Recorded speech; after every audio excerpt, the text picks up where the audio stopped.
I'm Tyler Bronsky. I'm with Dane De La Rosa of the Sugar Land Skeeters, former Major League pitcher for the Tampa Bay Rays and the Los Angeles Angels. Now, Dane, you began your career in the New York Yankees organization. You really had a good year in 2004 for that team, but they unfortunately made the decision to release you. Were you surprised at all by that move, and just what do they tell you when they decide to go in that direction? Well, initially, not being used to pro ball or anything, you just feel like you're going to play forever. So you feel like you're just going to be on that team forever. So it was a surprise at first, for sure.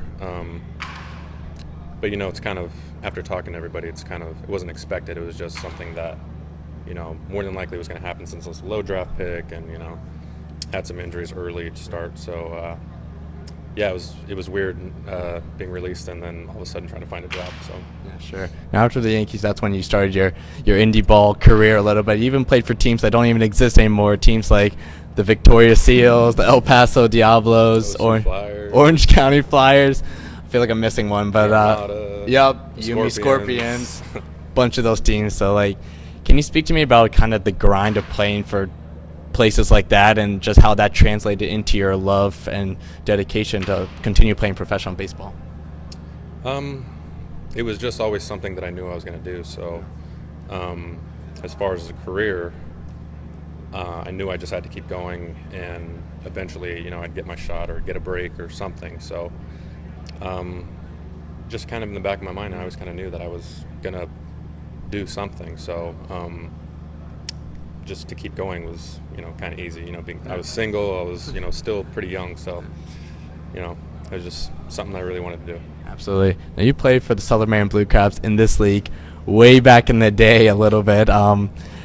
What do you remember most about that time with the Blue Caps, and how much did you know about the league at the time? Did players in general know about the Atlantic League back in those days?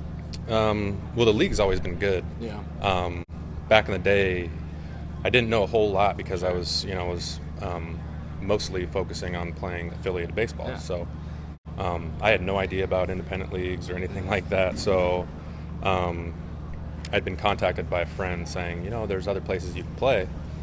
So I heard about this league, and from actually a manager, and just how good the competition was, and the pay was pretty good, decent back then, and you're playing around guys that are either just out of affiliated ball or trying to get back in. So yeah, that was pretty much the first thing I heard about this league. Yeah, most definitely. Now 2010, you're with Tampa Bay Rays, had a really good season, A-ball and AA, and then the following year you're at AAA with the Durham Bulls, and you get the call, you're getting up to the major leagues. How did they tell you you're getting called up to the major leagues, and just what are you feeling in that moment?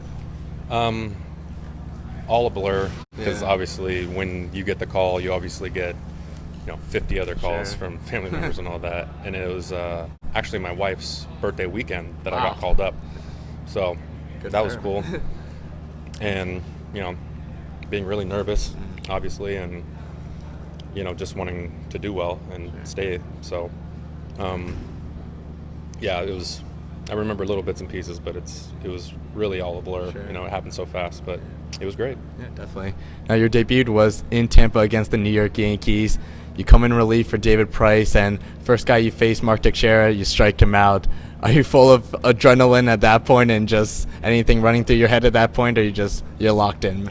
Totally mindless throwing. Yeah. I was just trying to throw strikes. And then the next inning, I went in and walked the first two guys, so I was super pumped.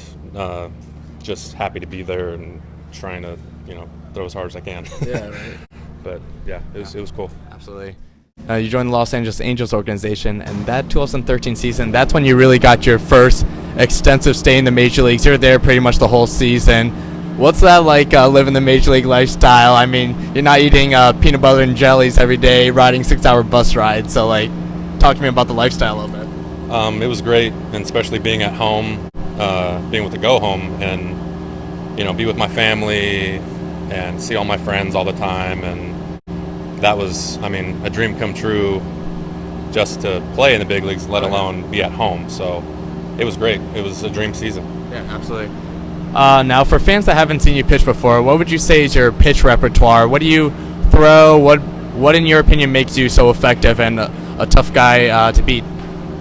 Right now I'm working on being more consistent with my mechanics. So everything's hard, fastball, hard curveball, hard change. Everything I'm throwing hard at the same slot. So it's just harder to pick up when everything's kind of coming out the same way. So that's pretty much how I throw. Okay.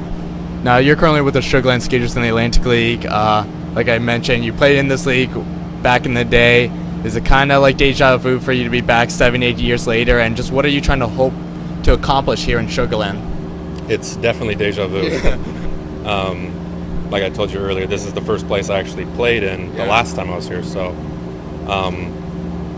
it doesn't seem that long ago where I was here, and it, looking back, it's like 6 or 7 years ago. So yeah, it's definitely weird being back and being in the same place. So yeah, definitely. Yeah.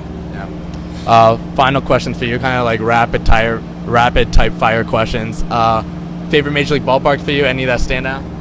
Someone just asked me this. Yeah. I actually love Milwaukee, the Brewers. Okay. The Brewers have an awesome facility. It's all indoor. The roof actually opens up. It's just a really cool place to play. Yeah. Toughest hitters for you throughout your career? Not really. There's not like one guy where it's like, man, he's really got my number. But being in the big leagues, you face amazing hitters on every night you throw. So just hitters in the big leagues in general, they're tough. They're tough to get out. Absolutely. Final question for you. Favorite pregame meal? Any go-tos for that? I like to keep it light. Yeah. I don't like to eat a whole lot before games. I don't go into work until about 10 o'clock at night, so I like to keep it light until after I actually get out of the game. But